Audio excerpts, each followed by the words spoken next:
कल्याणमधील ऐतिहासिक दुर्गडी किल्ला पुन्हा एकदा चर्चेच्या केंद्रस्थानी आलाय। बकरी ईदच्या पार्श्वभूमीवर किल्ल्यावरील हिंदूंना प्रवेशबंदी केली जाते। या निषेधार्थ गेल्या 40 वर्षांपासून शिवसेनेकडून घंटानाद आंदोलन करण्यात येते। शिवसेनेत फूट पडल्यानंतर ठाकरे गट आणि शिंदे गट स्वतंत्रपणे आंदोलन करत असतात। यंदा भाजप आणि विविध हिंदुत्ववादी संघटनांनीही आक्रमक भूमिका घेतली।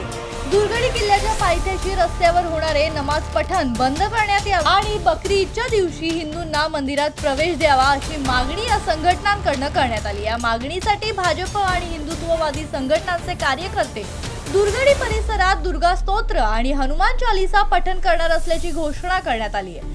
दुसरीकडे आंदोलनाला मुस्लिम समाजाकडूनही प्रत्युत्तर दिले जाणार असल्याची शक्यता व्यक्त करण्यात आली असल्याने कल्याणमध्ये तणावपूर्ण वातावरण निर्माण होण्याची चिन्हे आहेत। कोणताही अनुचित प्रकार घडू नये आणि कायदा सुव्यवस्था अबाधित राहावी यासाठी पोलीस प्रशासनाने दुर्गडी किल्ला परिसरात कडेकोट बंदोबस्त तैनात केलाय। संवेदनशील परिस्थिती लक्षात घेता प्रशासनाकडून प्रत्येक हालचालीवर बारकाईने लक्ष ठेवले जात आहे। आपण आंदोलन करतो धर्मवीर आनंदगिरी साहेबांपासून आंदोलन चालू आहे। वंदनीय बाळासाहेब ठाकरे साहेबांच्या आदेशाने धर्मवीर आनंदगिरी साहेबांच्या नेतृत्वाखाली या महाराष्ट्र राज्याचे माजी मुख्यमंत्री आणि आताचे उपमुख्यमंत्री तमाम महाराष्ट्रातल्या लाडक्या बहिणीचा लाडका भाऊ शिवसेना पक्षाचे मुख्य नेते सन्माननीय एकनाथ शिंदे साहेब यांच्या आदेशाने आणि या कल्याण लोकसभेचे खासदार श्रीकांत शिंदे साहेब यांच्या आदेशाने आज बकरी ईद निमित्त आपल्या या दुर्गाडीवर आमचं आंदोलन आहे। आमचं पोलीस प्रशासनाच्या विरोधात आंदोलन आहे, कारण ही दुर्गाडी किल्ला हा आमचा हिंदूंचा आहे। आम्हाला तिथे आरती केली पाहिजे, देवीची पूजा केली पाहिजे, एवढी आमची मागणी करी आमचा वहिवाट आहे। पण आम्हाला पोलीस प्रशासन विरोध करतात म्हणून आम्ही त्याचा निषेध करतो। आम्ही कुठल्या समाजाला विरोध नाही, पण आमची जिथे हिंदूची वहिवाट आहे तिथे आम्ही दर्शन घेतलंच पाहिजे, कारण ती आमची वहिवाट आहे। म्हणून आज आम्ही पोलिसांचा प्रशासनाचा निषेध करतोय आणि आम्ही आज दर्शन घेतल्याशिवाय आम्ही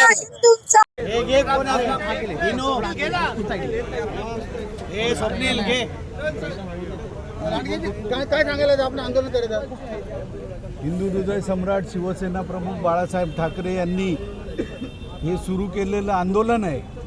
त्याचप्रमाणे धर्मवीर आनंदगिरी साहेबांच्या नेतृत्वाखाली हे सुरू झालेलं आंदोलन आता उपमुख्यमंत्री एकनाथजी शिंदे साहेब यांच्या आदेशाप्रमाणे सातत्याने हे आंदोलन सुरू आहे।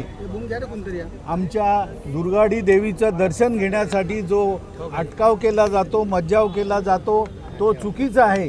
कोणी कोणाच्या धर्माचं कसं कार्य करावं किंवा त्यांनी त्यांची प्रार्थना कशी करावी तो त्यांचा प्रश्न आहे, परंतु आमच्यावर होणारा अन्याय हा आम्ही सहन करणार नाही आणि त्याकरता हे आंदोलन प्रतिवर्षी करण्यात येतं।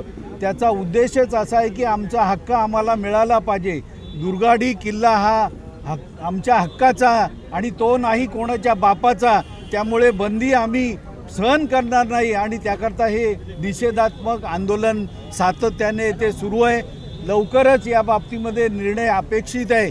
हायकोर्टामध्ये केस चालू आहे, 19 जूनला तारीख आहे आणि त्यानंतर विविध कोर्टामध्ये ठाणे कोर्ट असेल, कल्याण कोर्ट असेल, वक्फ बोर्ड असेल, या ठिकाणी असलेल्या धर्मदा आयुक्त असेल, यांच्या ठिकाणी असलेल्या ज्या केसेस आहेत त्या निश्चितच त्याचा पाठपुरावा सुरूच आहे आणि त्याच्या बाबतीमध्ये यश मिळेल आणि हे आमचा जो हक्क आहे तो आम्हाला मिळेल अशी आमची खात्री आहे। परंतु आमचा हक्क साबित राहण्यासाठी हे आंदोलन आम्ही सातत्याने सुरू ठेवलेलं आहे। यंदा भाजप देखील या आंदोलनाच्या हात घेणे या आंदोलनात सहभागी झाले काय? हिंदूंनी अशा या आंदोलनांमध्ये समावेश होणं, सहभागी होणं हे प्रत्येकाचं कर्तव्य आहे, परंतु उशिरा का होईना त्यांना जाग आलेली आहे असं वाटतं। हिंदूंच्या मताचं आपण निवडणुकीच्या वेळेला मताची भीक मागतो आणि त्यामुळे लाजिरवाणं वाटत असेल आणि म्हणून हिंदुत्वासाठी काहीतरी केलं पाहिजे म्हणून आता सर्व सहभागी होत आहेत। शिवसेना, हिंदू मंच आणि विविध संघटना पूर्वीपासूनच यामध्ये सहभागी आहेत आणि विशेष सहभाग हा शिवसेनेचा पहिल्यापासून राहिलेला आहे आणि आमची अस्मिता टिकवण्यासाठी आम्ही हा सर्व प्रयत्न करत आहोत। राजकारण करू नये अशी आमची सर्वांना विनंती आहे। हिंदी आ जाओ आगे आ जाओ। आता नहीं जल्दी आ जाओ, कोई भी नक्कीच आहे. दरवर्षीप्रमाणे दुर्गाडी किल्ल्याच्या इथे नमाज पढला जातो आणि हिंदू संघटना ज्या आहेत त्यांचे कार्यकर्ते इथे जमून घंटानाद आंदोलन करत असतात. गेल्या 30-40 वर्षापासून इथे हे आंदोलन केलं जातं आणि ह्या आंदोलनाच्या दरम्यान आम्ही हिंदू समाजाचे जे कार्यकर्ते येतात त्यांना इथं लाल चौकीच्या इथे आपण बघत असाल आम्ही पूर्ण तयारी केलेली आहे. पोलिसांचा बंदोबस्त पूर्णपणे आहे. ट्रॅफिक व्यवस्थित डायव्हर्ट करण्यात आलेली आहे आणि आम्ही या संदर्भामध्ये सर्व पक्ष संघटना त्यांच्याशी बोलणं केलेलं आहे. हा जो आजचा दिवस आहे हा बंदोबस्त शांततेने पार पडेल असा आम्हाला विश्वास आहे. तर त्यावेळी भाजप जे आहे त्यांनी सुद्धा निवेदन दिलेलं की आम्ही देखील आंदोलन करू म्हणून, कारण की दरवर्षी शिवसेना आंदोलन करते त्यावेळी भाजपा सुद्धा आंदोलनामध्ये सहभागी होणार. नाही, आता कुठे सहभागी व्हायचा हा त्यांचा प्रश्न आहे, परंतु आमच्या दृष्टिकोनातून बंदोबस्त हा आम्ही चोख ठेवलेला आहे आणि त्याप्रमाणे आम्ही इथे बंदोबस्त करत आहोत. हिंदीमध्ये ते बोलले. Bureau report Janshakti.